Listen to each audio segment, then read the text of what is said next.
Okay, good evening, everyone. Great to see everyone today. Thank you for joining us tonight. My name is Karen, and today, together with my colleagues, we run the StackX developer relations work here in GovTech. Tonight, we are excited to partner with DevOps Vietnam for the webinar. A big welcome to our friends from Vietnam joining us tonight. We've been discussing how to organize a meetup since last year, thanks to Quang, who has helped make this happen. He will be sharing more about DevOps Vietnam after this. So before we start, we'd like to run through a couple of house rules that are up on the screen now. First, please note that the webinar is being recorded and we will post the video on our developer portal, which will share the details a little while later. We ask that our questions be kept to the topics presented today to keep the session meaningful. And finally, please feel free to ask questions throughout the webinar via the Q&A function at the bottom of the screen. Kindly refrain from posting questions in the main chat, as our speakers won't be taking questions from there. Next slide, please. If you have not already done so, we'd like to invite you to join our StackX community. As a commitment to engage developers like yourself, GovTech has formed the StackX community last year. Over the last year, we have invited over many government and private sector professionals to share on a wide range of topics. So please join our Meetup page that's shown on the screen there to be kept informed of upcoming webinars. We'd also like to invite you to join us at our developer portal. The portal serves as a single place to discover the products we have developed, as well as documentation so you can try out some of the products as well. These include our API gateway, our DevOps products, just to name a few. We also have a community page where we post recordings of past webinars such as this and blogs by GovTech teams. It is in its beta phase, so we ask for your patience that information is slowly being onboarded. And if you have any feedback on how we can improve or what you'd like to see more, please do drop us a note. So finally, I'd like to share briefly about what GovTech does. So we are GovTech, short for Government Technology Agency. We are over 2,300 strong, and our work can be broadly classified into these areas: products, services, cyber, and governance.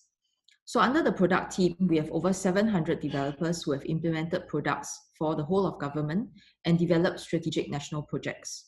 We also have capability centers in areas of digital services, census IoT, data science and AI, cybersecurity, and infrastructure.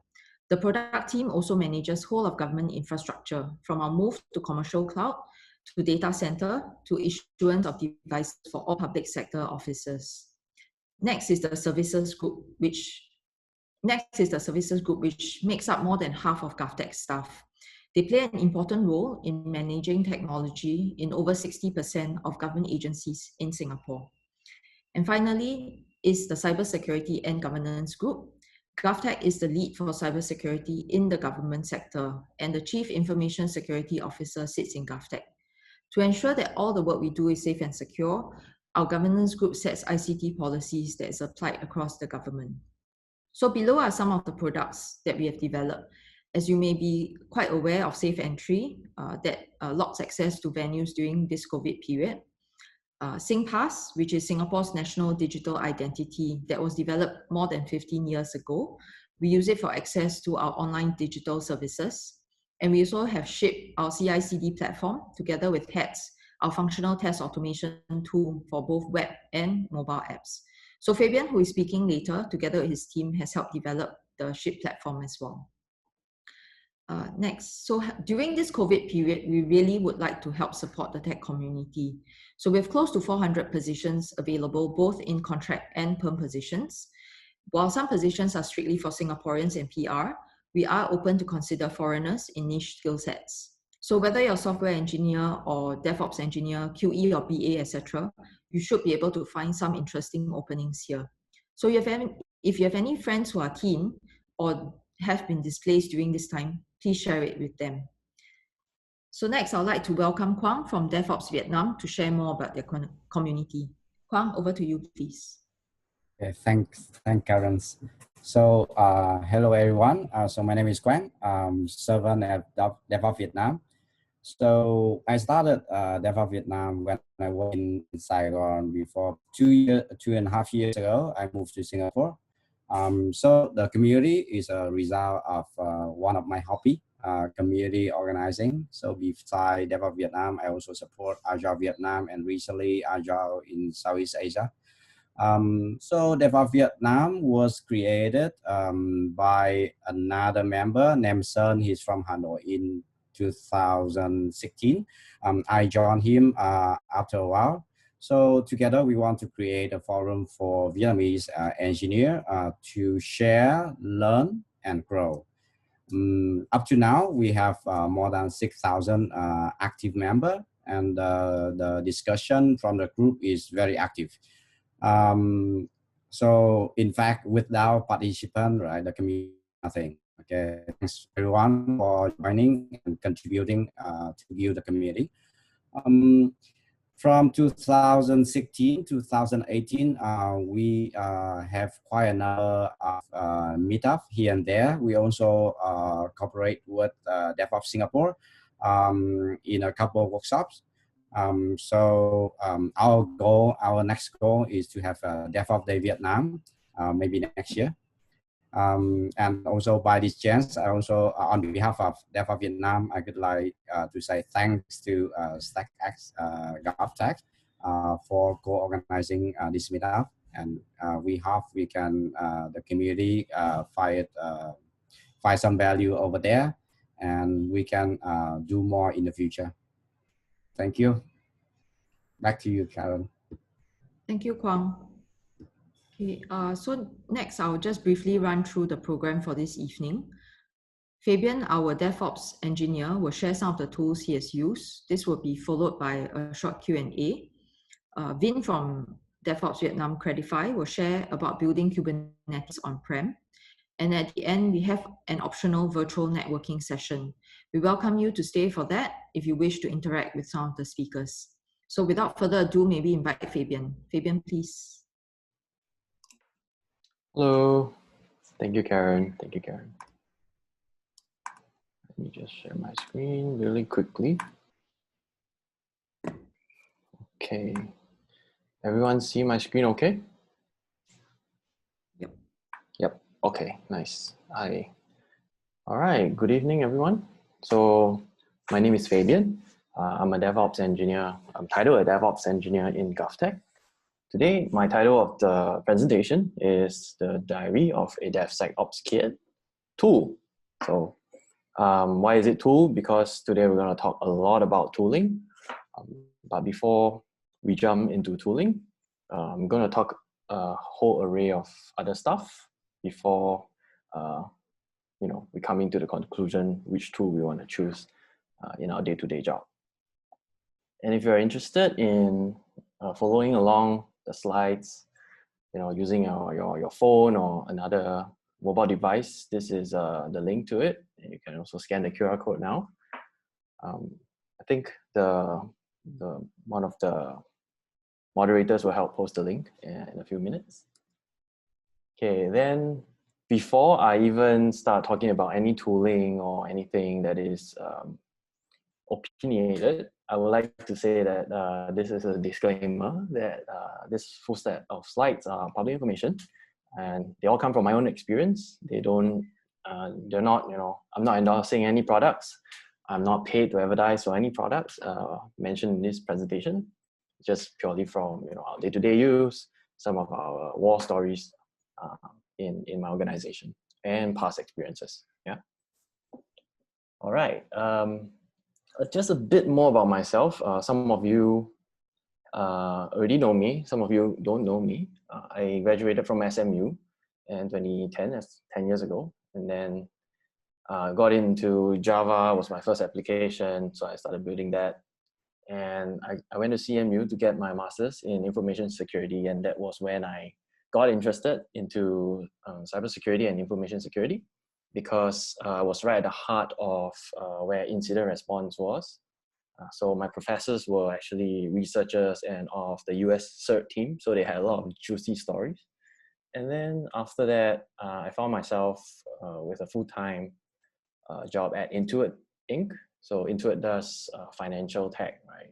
Mint.com, QuickBooks and all that stuff. So And at the same time, in 2015 was when the whole DevOps and DevSecOps movement started and was like initiated. So back then, I was working under Shannon, who was back then my manager, and she kind of also started this whole movement. So we've also have an organization, DevSecOps.org, out there, and ever since then, I have 2 years of experience over there, just fresh, and that's all I have. So after that, I came back to Singapore to work in GovTech, and it's been almost 4 years now as a DevOps engineer, but particularly helping to build and secure all of our applications within my team. Titles don't matter, right? It's actually what you do that matters the most. And as you can see in GovTech, we're hiring, and I'm probably the only guy in GovTech with a long ponytail. And if you're interested, that's how cool we are. So please join us. Okay, why I do what I do? I'm quite passionate about security because of many personal stories. So my relatives and friends have had incidents with security frauds, and so those will draw very dear to me. And I would really like to make the world a better place by having better apps, more secure apps. And I also like to break and build stuff. So that's how it all started. And for those of you who know the DevOps or the DevSecOps values, this would be it's definitely something that you're familiar with. The values of DevOps, right? It all starts with culture.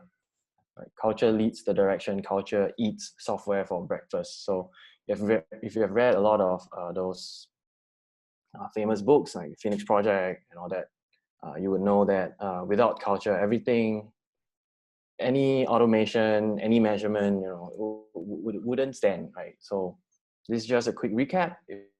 If you don't know anything about DevOps or DevSecOps transformation, you can go ahead and look at other materials out there, but this is just a quick recap. So keep in mind that culture is the first thing, and it's all about cultural transformation, right? So in order for the cultural transformation to happen, there are a few things that are enablers that I kind of frame it.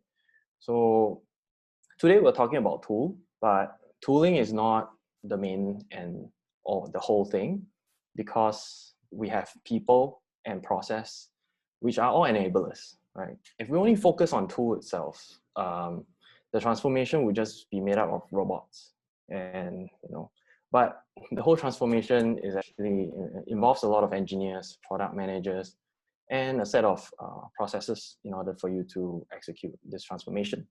So this is just to remind everyone that it is a part of a bigger picture. And there are many tools out there that market themselves as a DevSecOps tool, which you have to evaluate, right? You have to kind of know whether it suits your environment, whether it's solving your own problem before jumping in and like, oh, this is the latest and coolest new tool. I will want to use it right now, but what do you use it for, right? That would be a question that you want to ask yourself. So before you talk about tools, you actually want to talk about the problems. What are you solving for? In security, we're solving for risks. It boils down to how much risk you're exposing yourself and how you measure those risks, right? And these are some of the problems / risks that you have in your team, in your project. Every team has their own way of identifying and prioritizing their security risks and issues. This is not exhaustive, but you get the idea. You start from the problems. So from this list of problems and risks, right, very, very common unmanaged secrets, unmanaged vulnerabilities, you often get a set of solutions. These solutions will map to solve your problems and to lower your security risks. And oftentimes, security consultants will come in and identify a lot of these security problems, which we are really good at, and then propose certain solutions to map and solve these problems. So which is great. But in our day-to-day, actually we go one step beyond, and we also want to build the tool, or at least use the tools to actually solve those problems. So a big recap when choosing a tool, right? Does it solve the problem? Is the number one question that we always ask. At least I ask in my team, right? You know, before it's too late, that if you deploy and use a tool and then you find yourself too deep into it and it actually doesn't solve any problems, and it costs you a lot of money and time already, then you get dragged into this dilemma. So does it solve the problem? Does it fit the culture? This is important because if you have a tool and you implement it and people already had bad experience with it, or they have no confidence of using it, then it really doesn't fit your culture. And how are you going to convince people to use it, right? Is it, are you going to take the hard way and force people to use it? And then that actually would be counter-cultural, right? So that's just something to think about. And lastly, when we come to choose tools, we want automation. We want it to be lean. We want it to be measurable, and we want things to be able to share. So these are great things. It's just a side note, but if you have 1 and 2, that you have answers for points 1 and 2, you're probably good. So again, bringing us back to the big picture, right? People, process, tools.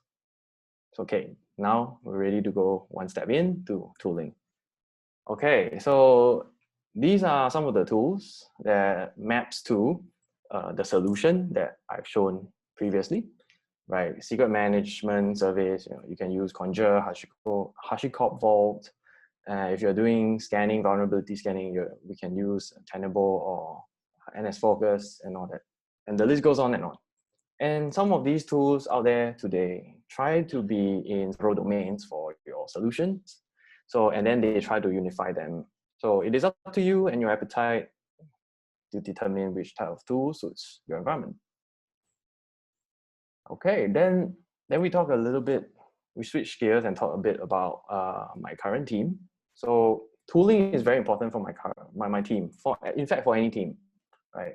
So my security team now has 6 full-timers and 1 intern, and we service about 100 engineers, managers within the bigger team. So, and all in all, we have 4 production projects / those that have already gone live, and we need to kind of focus a lot of our attention to them. And then we have about 5 or a handful of those that are just POC and still starting out. So from a day-to-day basis, we do these sort of things. We do threat hunting, modeling, monitoring. We do design reviews, security assessment, all these stuff, right? For all these 9-ish projects. So we also have to maintain the tools ourselves. So because the tools help us make our work easy, therefore we write the code and all that to help maintain those tools. And sometimes you find that the tools are not suited for your use case. Like you see, there's a software engineering bracket portal over there. That's a project that my intern is currently doing. He's actually helping me build a portal that on an open source tool that is currently only available in command line. But we want it to expose to even more users, so we also get into building our own tools. Lastly, we like to fix things, of course. Okay, now tools 101. Why is it 101? Because it's the basics that not only a security engineer would use, any software developer / engineer in our team would use. This involves, I'm going to go through this very quickly because this involves the basic set of tools that we use day to day, like Jira and Confluence, which are hosted by Ship, as Karen had mentioned earlier. And this is a project management tool for us, even for my team. where we do our tasks and ticketing, tracking. It has views that we can manipulate and gives us a good dashboard to support our methodologies that we're using, as integration and even automation that helps us when a ticket is created. Some of the things can run in the background so that we don't need a monkey or use one manpower to go actually do it. Right. So this is like where we track all our work. So to get visibility. So it supports a lot of the values and it solves the problem. Right. And of course, when you have a place to track your documents and your work, then you have another place that actually you need to do the work. And so our code, our version control system is on Bitbucket, right, by Shiv again. That so it's a measurement of work. So when we say we need to spin up certain servers and we need to fix certain code, so we go to Bitbucket, we actually go check in code and go do it, go fix it. So it's a measurement of work. So it helps us kind of track: are we working? Are we doing our work?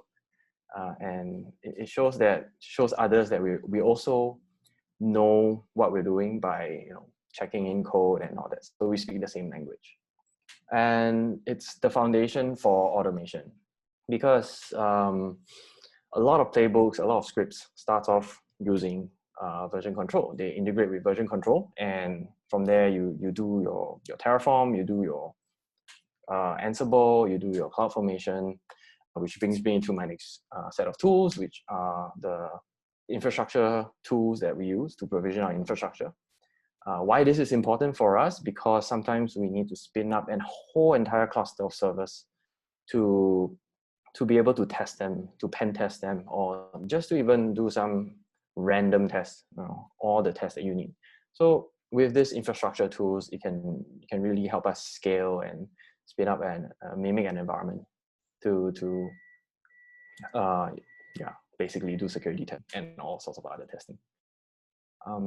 The next one that I really like and we're using are deployment tools, right? Your code deploy, your Bamboo by Ship.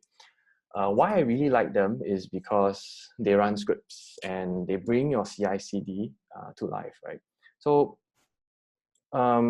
your build and your deployment scripts are all ran by your Bamboo, and attackers love to use this tool also to do lateral scans, all these movements to discover your other tools within the same environment. So when we use it, we kind of know how to secure it as well. So and it's a great tool for you to bring your servers up and alive, the deploy, then everything is scaled. You don't have to worry about it if you set all things correct. And last of the basics is an alerting and chat tool.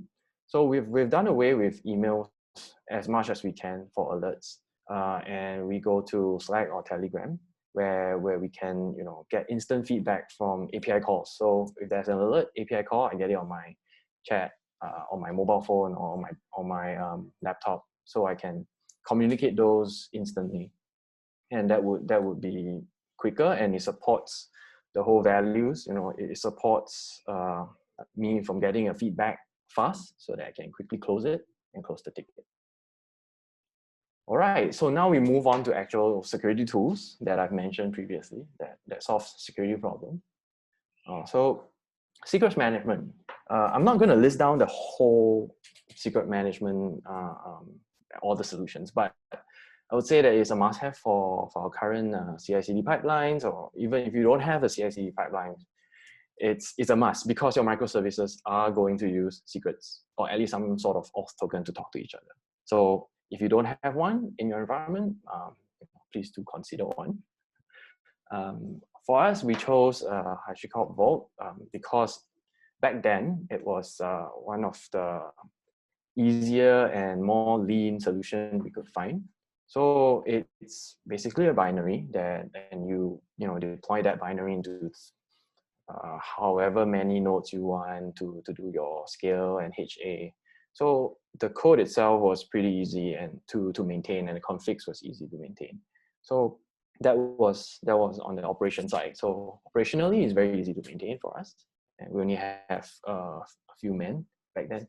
And then on the other side, for the users, it integrates really well with our pipeline via API calls, and we really like the features that it had. One of it is just-in-time secrets. So from API calls, you get secrets just in time in order for your applications to deploy and run as it comes up, right? And it's scaling and it's scalable, so all's well. And besides all that, the features of HashiCorp Vault that we use are app role, LDAP. So app roles for our applications to kind of use, and then they can query the secrets. For LDAP is for humans to log in. So there's a nice aggregation over there, and different kind of engines to use. The first one that we used was the secrets engine to store your key value pair. So I'm sure there are more and other engines to explore. I wouldn't go listing down all of them, but you get my point, right? It's a Swiss Army knife, is what I was told. My colleague and we agreed to that. And if you're really more interested into doing some of the dirty work and coding and all that stuff, I actually did a workshop back in 2018. If you want to, you can go ahead and go to this link. I can share the link in the slides later. But the server's down, but the slides are there, the steps are still there. It's still kind of relevant. Integrating Jenkins with HashiCorp Vault. All right. Basically, what I've just mentioned, I know this is probably familiar. You're probably familiar if you're into app building, where you pull your secrets just in time before you deploy them. And then the last step is the one that I really like, is that the secrets expire almost immediately or within a short time when the applications start running. So that way, if your applications get compromised, that set of secrets are old and they don't, they're not valid anymore. That's how it just helps build a layer of security for your applications that's exposed out there. All right, there was a lot on secret management. So the next one that I want to talk about is our vulnerability scanning tool. Any vulnerability scanning tool is important in the security team because it is your red team tool. It is the tool that helps you find and identify your vulnerabilities in your systems, right? Before anyone else knows, because you're already in the environment and you have this tool. You identify your vulnerabilities and then calculate those risks from there, and then remediate those. It's as simple as that, right? If you're in this realm, if you're in this in the security world, you would know that having a vulnerability scanning tool is really important in your environment.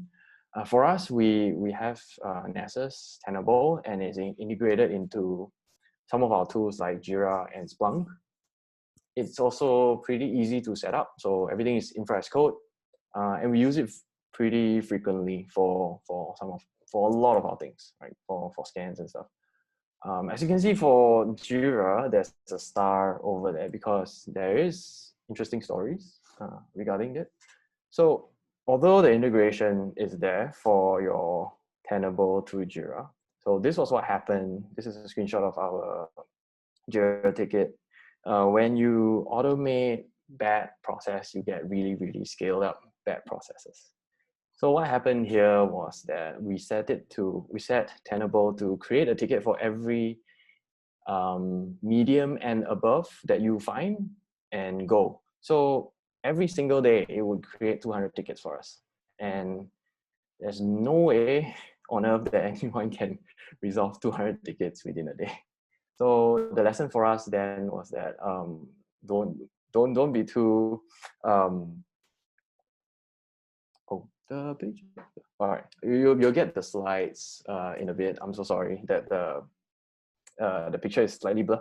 But when you automate certain things, and you get a lot of false positive for this case, right? So the way to go was actually to fine tune and put in more context in our tool first before we started automating. So that way you wouldn't get 200 over tickets in a day and overwhelm your team. So yeah, that was one of our lessons learned. And of course, there's the blue side of things, the blue team tools. Our choice was Splunk Enterprise. I have a love-hate relationship with it. I'll talk more about it later. But we also use infra as code to help us maintain and operate Splunk, because Splunk can be quite massive to maintain. And if you don't have infra as code, you're gonna really have a hard time speaking to you as a Splunk administrator. So, but essentially what it does is it helps us collect measures and collect our security data. So data is important then, because then we'll know what's going on in our environment, and all these juicy logs will all go into one unified dashboard, right? Also, it helps because it has plugins and things to help you automate some of the security use cases. The security use cases are important because you really don't want to think too much about what you need to protect. Some of the use cases are quite common, and they've already been put into some of the SIEMs out there. Then you can straight up use them to help you from the start to get your environment into a good shape, right? To start monitoring.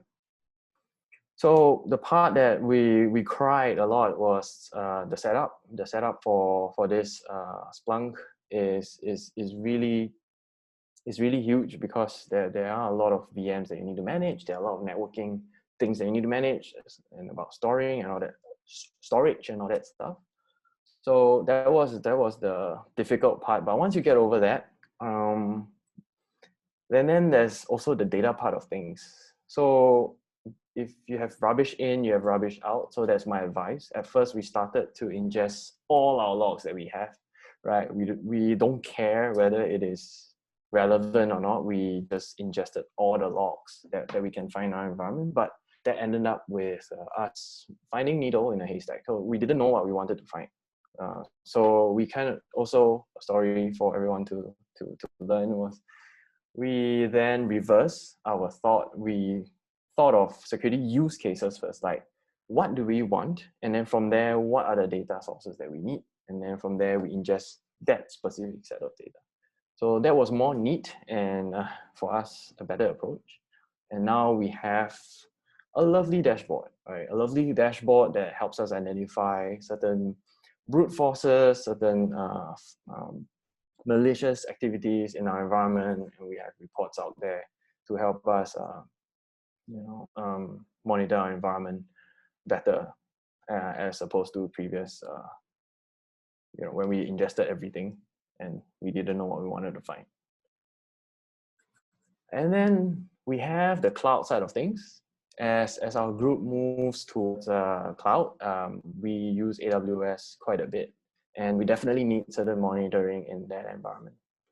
So we chose this cloud custodian. It's a rules engine. It's a rules engine that helped us okay, so the tool, how it works is that you can define certain set of rules, and from there, whether your environment passes or fails this certain rule, it will send an alert, right? Reasons why we chose it was it's pretty much serverless, and it's low cost for us because we don't want to be deploying VMs into multiple AWS servers to help monitor. We don't want to have agents deployed in their account. So we instead created functions using this open source tool, right? So because if you think about it, we're managing about 20 AWS accounts right now. So we needed the solution to also scale in our environment, right? It integrates really well with the chat and the SIEM and all that stuff. And last, and the most important one is, once you hit or you match a certain criteria for the rule, it actually automatically remediates those instantly, right? And to give you a better picture, what I'm talking about is, this is our AWS Lambda page. So we created all these rules and then monitor the environment. And then the most famous one that I have is security groups 0000. So once if it's being triggered, we will then remove that instantly. Okay, so this is a snapshot of the portal that my intern has been working on.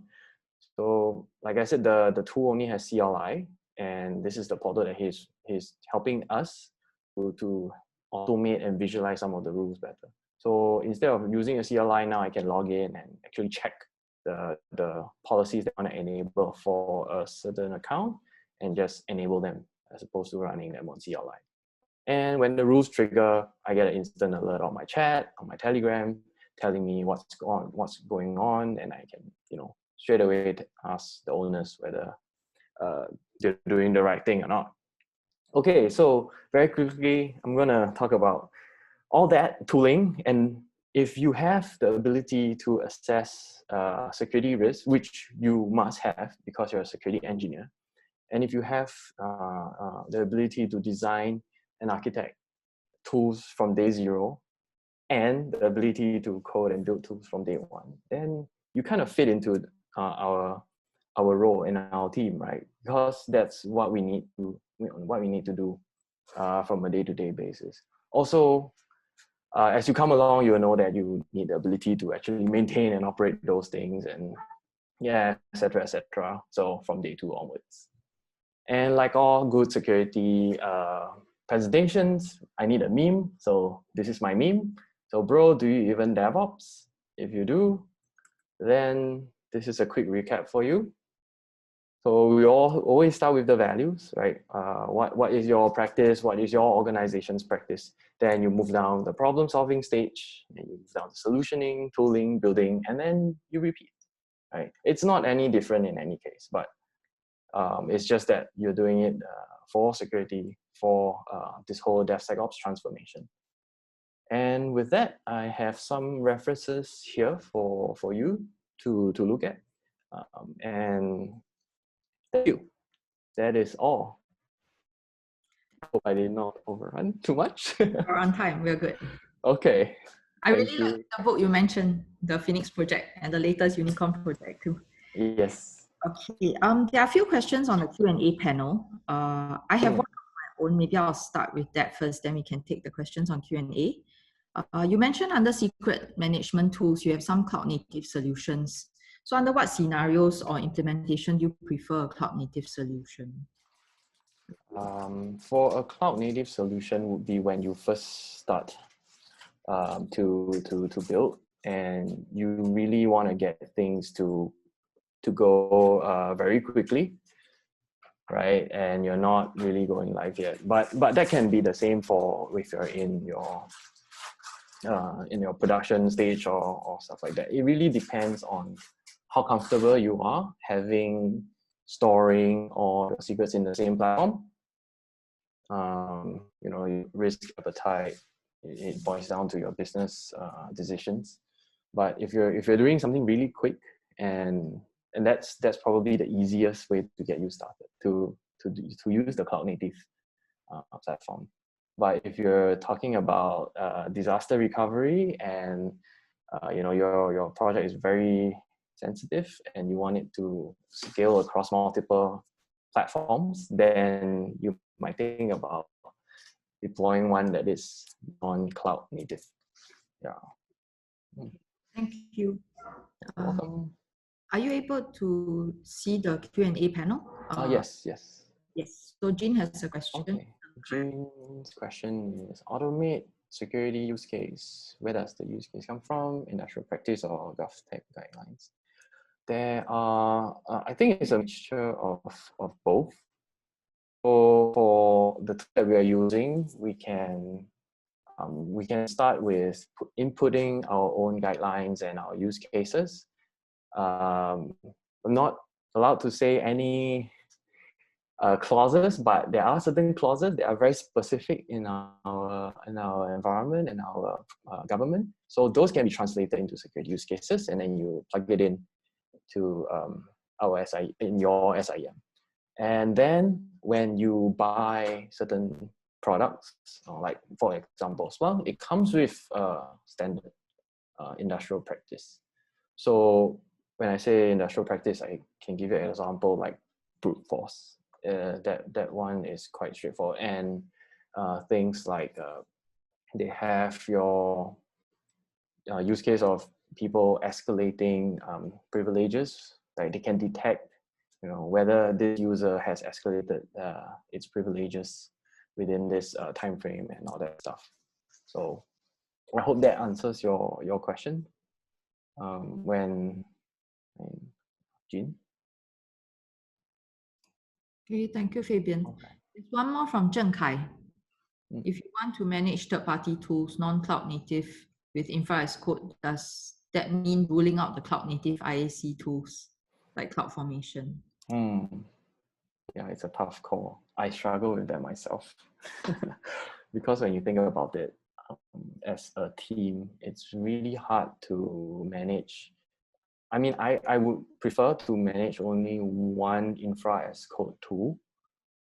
If you can stick to one, then stick to one, because you get like, okay, then if we go tool specific, right?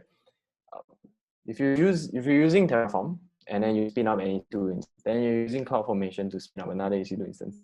At some point, if you do like a Terraform import and then you import the one from the CloudFormation, and it's gonna get conflicts and things are going to get messy. But I know there are certain use cases where one is preferred over the other. So it doesn't mean that it's ruling out the cloud native IAC tools. Okay, thank you so much, Fabian. I think next we can move on to Vin's sharing. Vin, if you could bring up your slides as well. Thank you. Thank you, Fabian.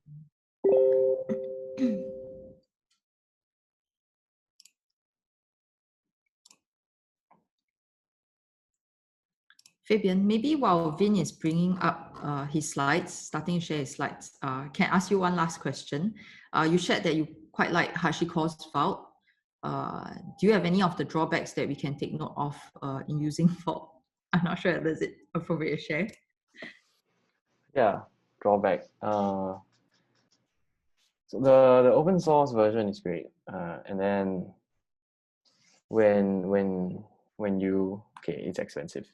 So when you go production and you really want all the good other features to work, then yeah, you have to pay for their service, for their license. But if your organization thinks that those secrets and are worth it to pay for, then yes, definitely pay for it. Okay, thank you. Important note. Thanks so much, Fabian. Welcome. Okay, next we welcome Vinh from Credify, who will be sharing about building Kubernetes on-prem. Vinh, over to you, please. Okay. Hello, everyone. My name is Vinh, and I'm from Credify. And today I will talk about building Kubernetes on-prem and some information about Kubernetes. Okay, let's start. So today we have overview about Kubernetes architecture and some problem if you come with Kubernetes on-prem and the solution for this problem. And after that, it is tooling, sharing about some management tool with Kubernetes. Okay, let's move to first. So Kubernetes, as you know, Kubernetes is an open source for automating, deploying, scaling, and management of containerized application. So Kubernetes is portable, extensible, and open source platform for managing containerized workloads and services that facilitate both declarative configuration and automation. It has a class rapidly growing ecosystem and Kubernetes service support tool and widely available. So it has many containers that run application and ensure they no downtime in a production environment. For example, if container goes down, other container automatically takes its place without the end user ever noticing. So Kubernetes is not only an orchestration system, it is a set of independent interconnected control processes. Each drone is continually work on the current state and move the processes in the desired direction. So there are many companies in the world using Kubernetes on their version. Google, GitHub, Netflix, and so on. Over 1,000. So let's move to the Kubernetes architect. You can see Kubernetes has master node and worker node. And so what's in the master node? So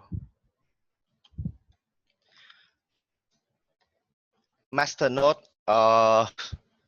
receives input from the CLI or UI via an API. These are the commands to provide to Kubernetes. And you define pods, replica sets, and services that you want Kubernetes to maintain. For example, which container image to use, which pods to expose, and how many pod replicas to run. Master node come with the API server, scheduler, and controllers. Also SCD. So the API server, what is API server is a front end of the control plane, and the only component in the control plane we interact with directly. Internal system components as well as external user components communicate via the same API. So the SCD is a key value store and also know database for Kubernetes and you to back up all cluster data and it store inside configuration state of cluster the master node query SCD to retrieve parameter and for the state of the node pod and containers and controller. The run controller is obtain desired state from the API server. It checks the current state of the node. It is tasked to control and determine if there are any difference and resolve that if any. Move to scheduler. Scheduler watch for the new requests coming from the UI server and assign them to healthy nodes.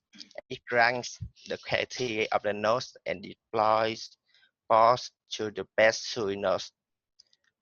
If there are no suitable nodes, the pods are put in the pending state until such a node appears. So that's all about master node. Next is the worker node.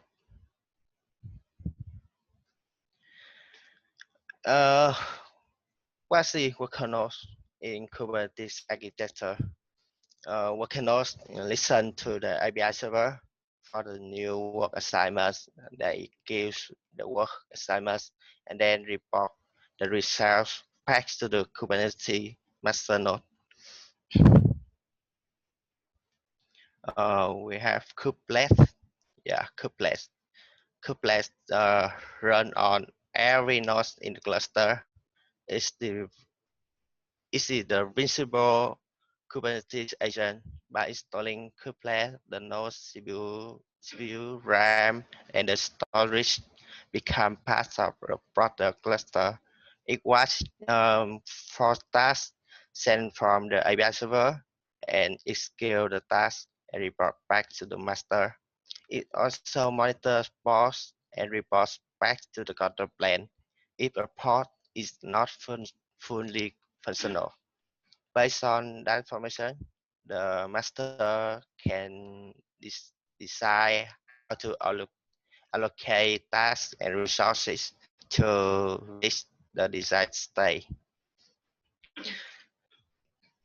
Or we move to the next Kubernetes.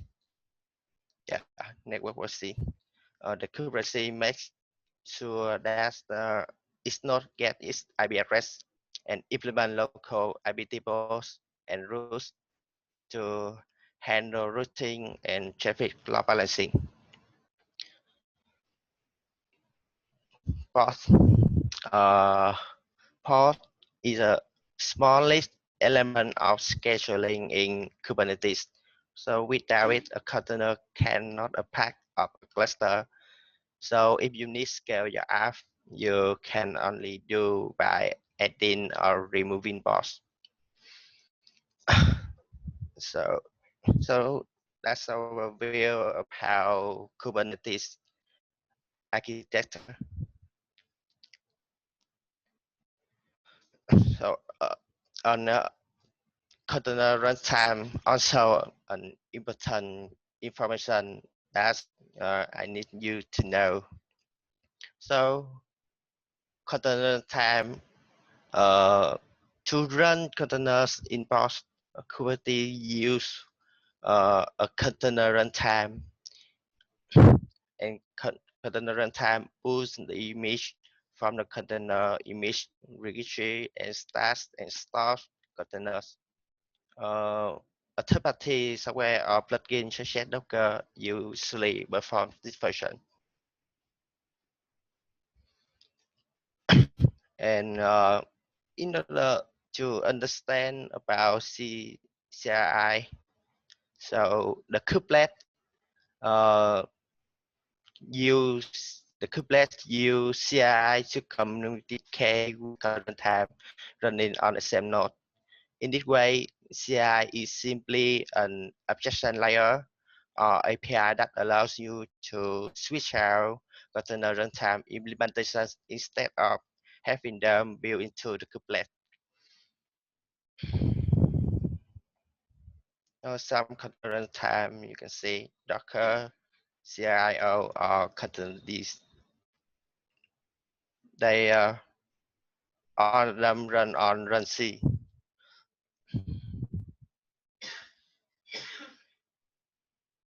So next, we move to some come with Kubernetes on-prem.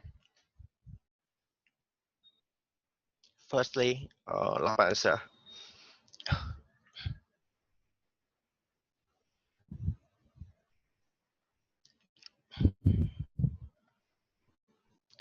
Or with cloud environment, the IaaS already done load balancer for you, so you don't need to, you don't care about load balancer, but you can see it now IP here on cloud environment. But in bare metal environment, Kubernetes does not offer an implementation of the network load balancer. So load balancers will remain in the pending state when it's created. So this is the first problem.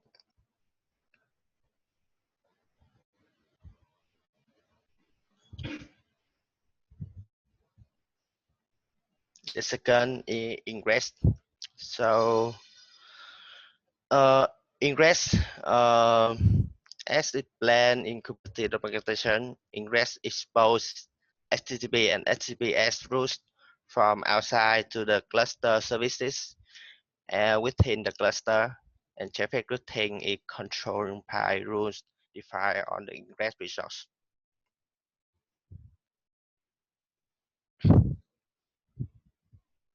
can see the traffic from the internet to the ingress, into app, to deployment, into bot. So with parameter environment, the for ingress resource to work, the cluster must have an ingress controller running like unlike other style of controller which run as a part of Kubernetes controller measure battery. So ingress controllers are not start automatically with a cluster.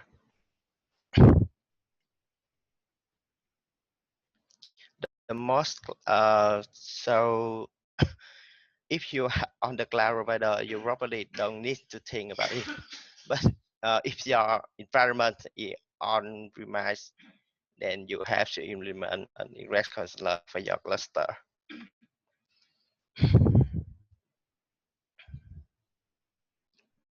So the third problem is magic. You can see on GitHub, on Stack Overflow, you cannot get metric from the node.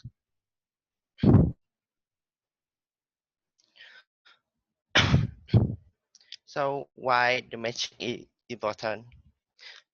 Because the metric is used for CPU memory by horizontal auto scaling and automatical adjust, suggesting the resource needs by the containers. So without the matrix, the horizontal block autoscaler cannot work. This also a problem if for your parameter cluster. And next problem is it's also not a problem, but storage also sometimes needs for your work. When Kubernetes were first developed, it was primarily used daily application that did not have Western storage requirements. So in modern Kubernetes, a different story is fully capable of managing stateful applications and versatile storage. There are several key concepts that are important to understand for the Kubernetes storage. It's called the container storage interface, and which is the connection point to storage system, and there is storage element capability fitting box and request and connect to the storage. So implement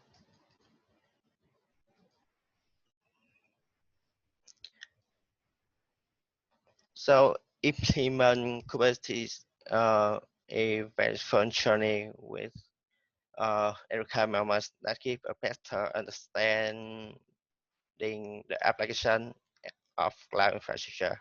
Dealing with persistent storage is just another one of the fun discoveries on that journey that has some new light on the infrastructure.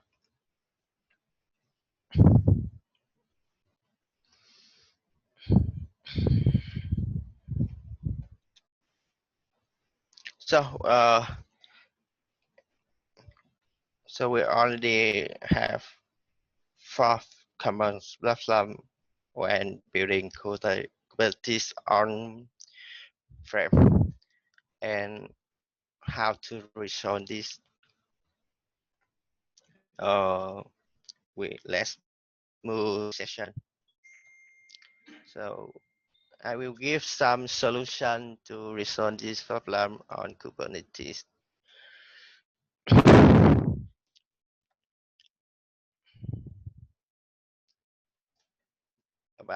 about load balancer.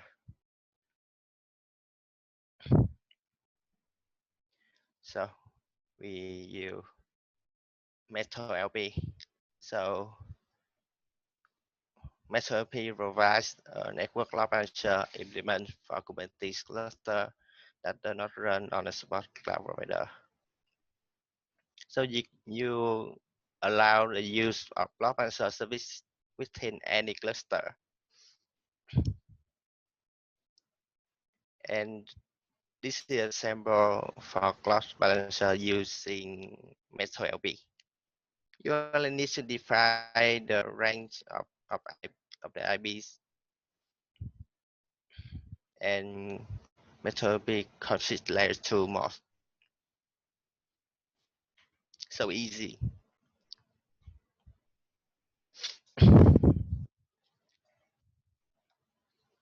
Next, ingress.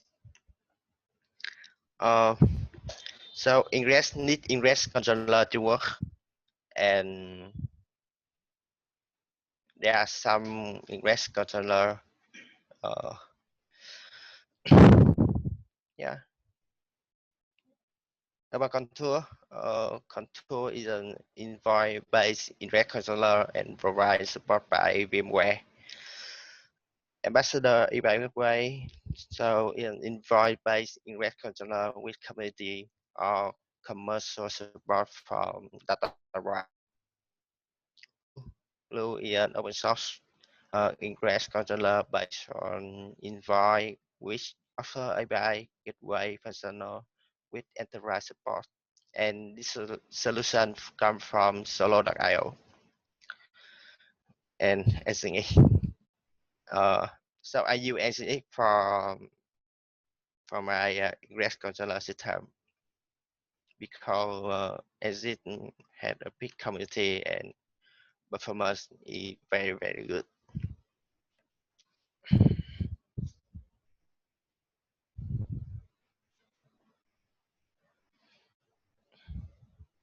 So so there are many controllers in this session. I only intro some controller, some most controller. So you can use traffic or some controller that you want.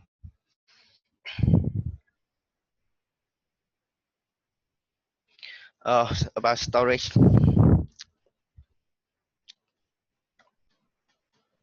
Or to resolve the problem of to resolve the storage in Kubernetes, we have two most popular projects as Chef and Roof.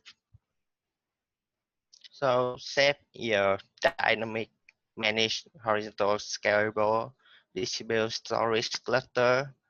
Chef provides a logical abstraction over the storage resource, and it's designed to have no single point of failure and to be self-managed.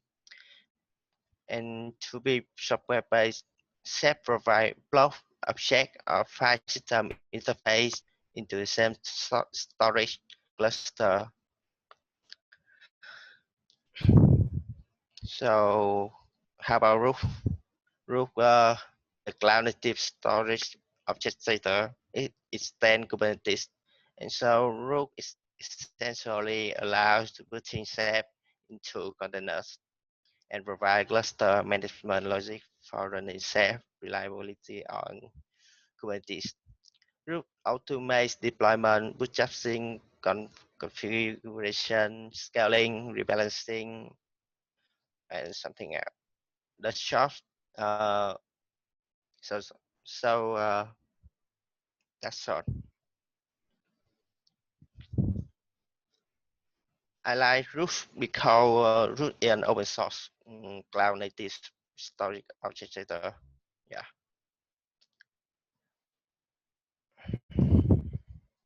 And it's fit with cloud native environment.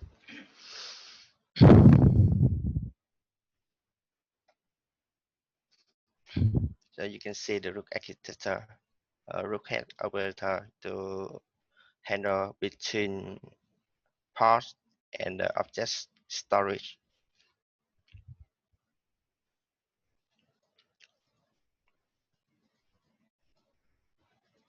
And NFS is also solution that you can choose for your storage.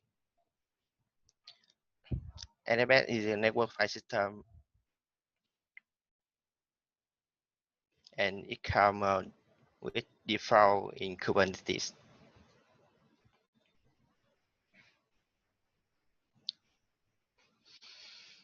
So let's vision the matrix. As I say, previous session, without matrix, the horizontal part of the scalar will not work. And here is the solution. We only need the matrix server. With matrix server installed, matrix work again, and we can deal with SPA.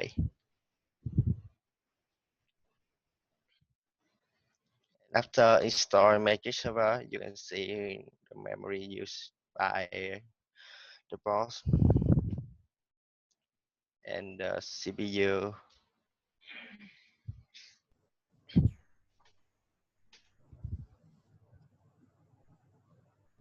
So, move to next session.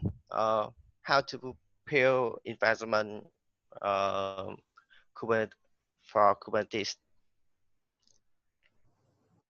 With developer, there are two solutions: is Minikube and Kai. So the difference between Minikube and Kai is Kai has multi-cluster and Kai has its own local registry.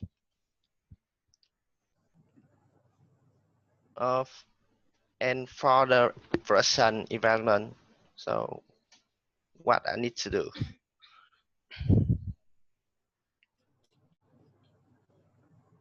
So in production environment, you can use development tools such as kubeadm, KBS, or kubespray. So these tools are very easy to use.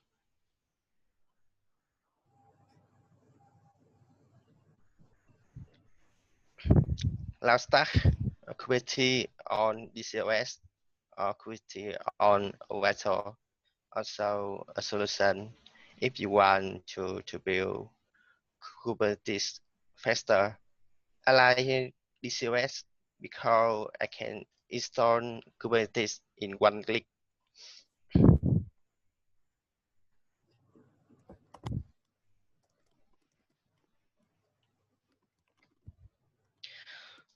Next, we have Rancher Kubernetes engine. So why Rancher? Rancher that's run entirely within Docker containers.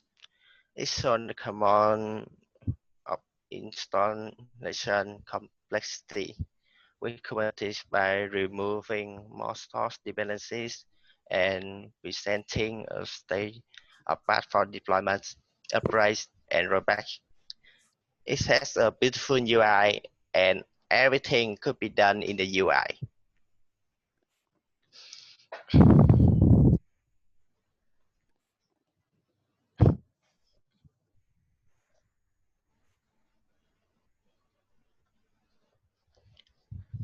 So let's move to the final session. In this session, I want to introduce some tool, some powerful tool to manage Kubernetes cluster. They are K9S and LESS IDE. So K9S is a COI tool, and it has own interface.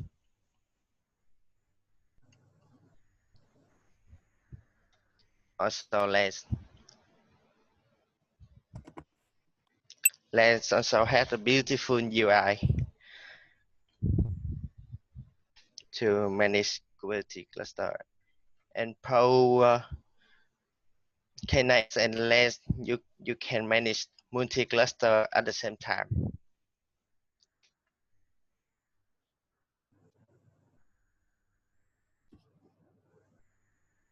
So thanks everyone for listening to my presentation.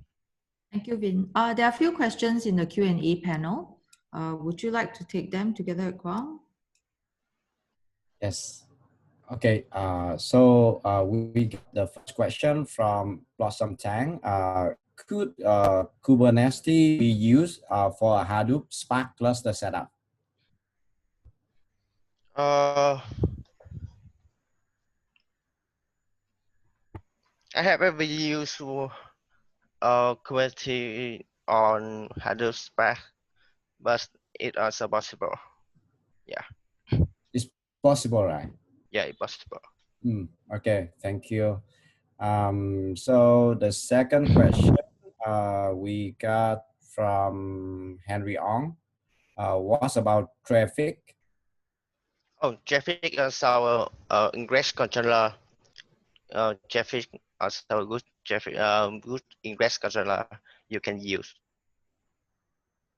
Okay. But in the past, the configuration of traffic is so complex. So, It's a bit complex for yeah, configuration. Okay. yeah. But Okay. it also a good solution for ingress controller. Okay, so a heads up for you, Henry Ong. It's a little bit complex in setting up, in configuration, but it's a good product. Okay. Thank you. The next question from Jim Long.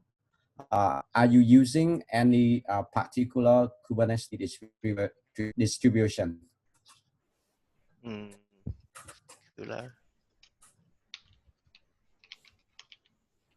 It's like Yeah. RKE. I use RKE Kubernetes Rancher Kubernetes engine. Okay. Yeah. IKE, right? RKE. RKE. Okay. Yeah. Rancher Kubernetes engine. Okay. You also use kubedm and kubeframes. Yeah. Okay.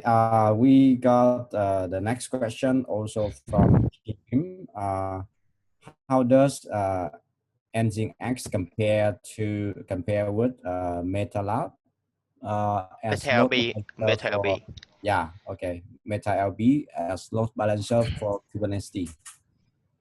So MetaLB has its IP pool, and MetaLB get the IP from IP pool, and as it also a controller, as it use the IP from MetaLB and assign to the load balancer.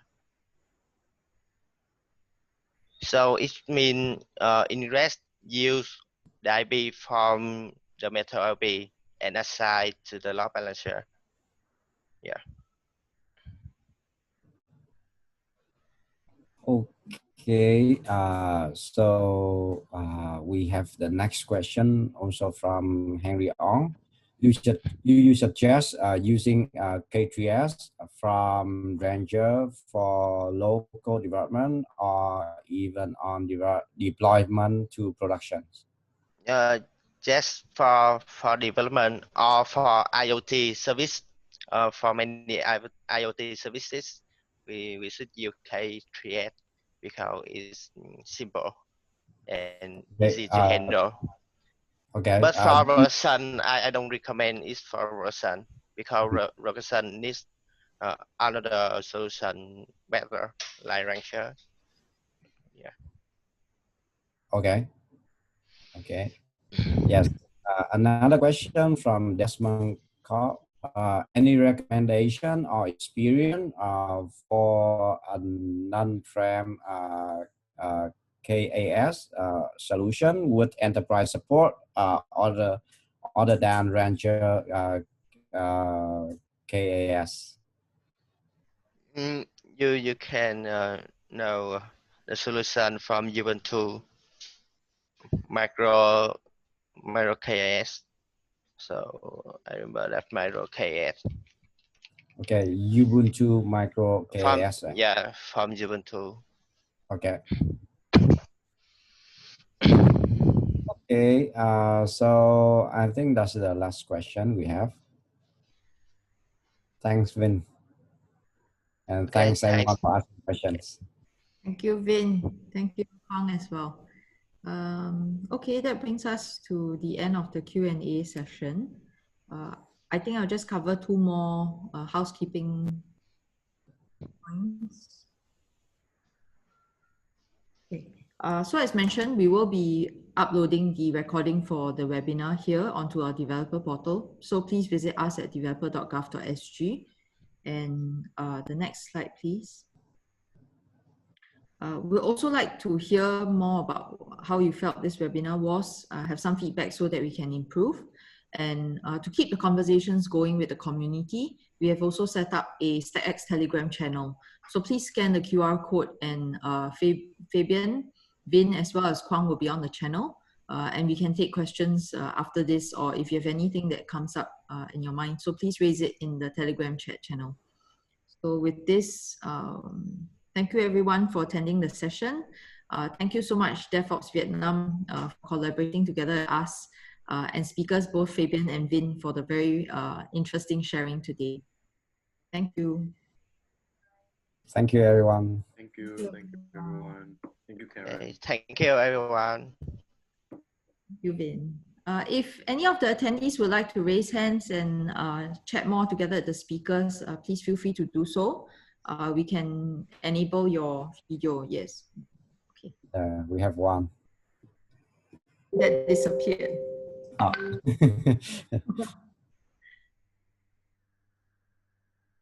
Okay, everyone's shy.